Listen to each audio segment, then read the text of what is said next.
प्रियांशी पुंडीर जी। इतिहास ने इसे आजमाया था, कल ने इसे ठुकराया था। जो कल भारत की सच्चाई ना बन सका, आज उसे हम अपने भारत देश का भविष्य कैसे बना दे।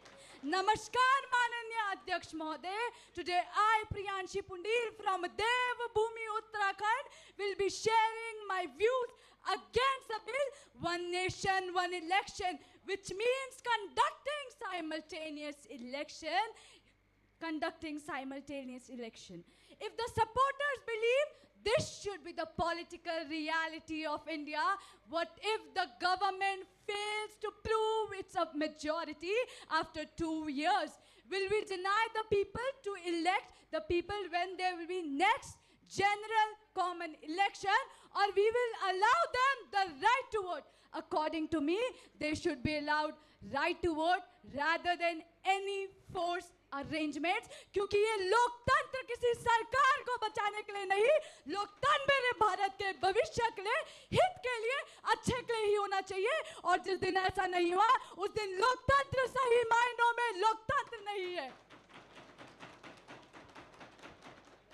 हम उस देश के नागरिक हैं जहाँ सीता माता की पवित्रता पे भी मुद्दे उठे और जहाँ द्रौपदी के सम्मान पे भी प्रश्न उठे, और आज भी नारी के साथ अन्याय होता है और न्याय के लिए संघर्ष करना पड़ता है, उसके परिवार वालों को रोडों में उतरना पड़ता है। जब आज ही उनके मुद्दे सही से नहीं सुने जा रहे हैं, तो मैं सदन से पूछती हूँ, यदि राजनीतिक मुद्दों के शोर में ये मुद्दे सही से सुने जाएंगे या नहीं? क्योंकि मुझे नहीं लगता ऐसा हुआ तो ये मुद्दे धीमे पड़ जाएंगे, पर स्ट्रॉन्ग नहीं बन पाएंगे माननीय अध्यक्ष महोदया जी।